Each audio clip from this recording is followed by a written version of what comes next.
Steak and potatoes is a classic meal for most people here in Australia. I'm going to show you how you can do a tweak on steak and potatoes with your Ozpig. Potatoes I'm going to cook in the jacket. So the little shelf that falls down here is perfect for this because I can lean the potatoes on that and cook them through in the coals. And then my eye fillet I'm going to char grill on top on the char plate. So the first thing I have to do is get my potatoes ready. So we'll go 4 potatoes. I want to cut them in half.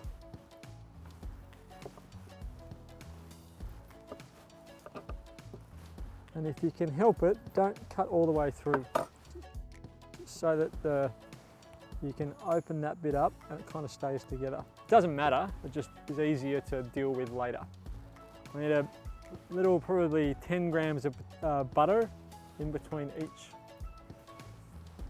cut.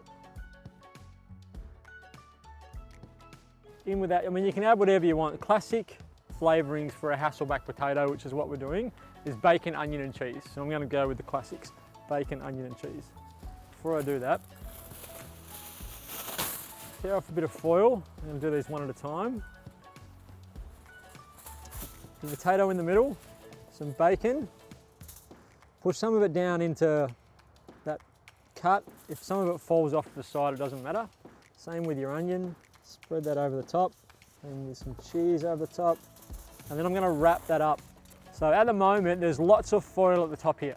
So I just want to reverse that on the other side. So get another piece of foil, not as big this time, about half the size you had before. And wrap it so that everything comes together on the other side of your potato. So it's now evenly protected all around. You've got your butter in there, which is going to melt. You've got all your flavors, onion, cheese, bacon. That'll all melt down and start to cook, and everything will come together inside that little foil package. So we're going to do that with the other 3.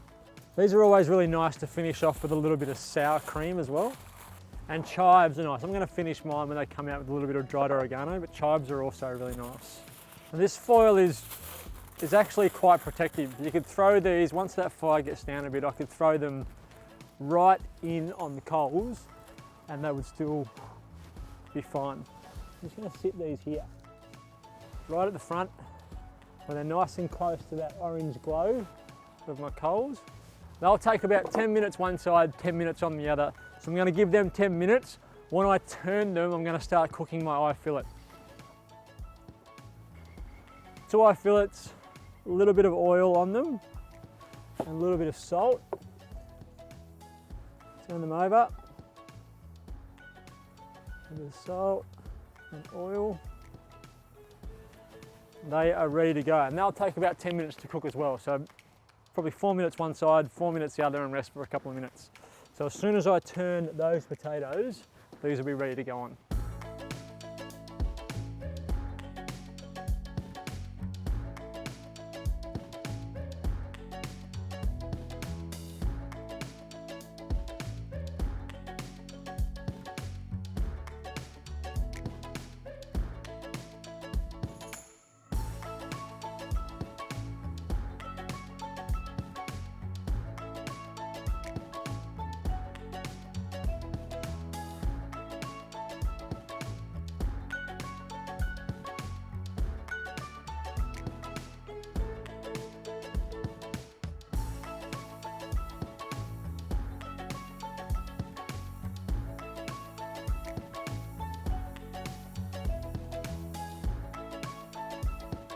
So I've just peeled those potatoes out of their foil skins. So we're ready to go now, meat and potatoes. So stack my spuds on here, which are nice and charry. You can see the one, I mean that one was the one that I gave heaps of butter to. Put a little bit more cheese on top. Another knob of butter. And a good pinch of salt. And then my dried oregano.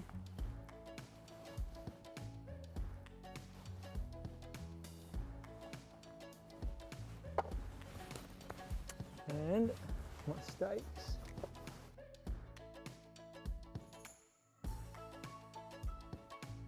So with these, I want the juice to sort of leach out of them and run all over the potatoes.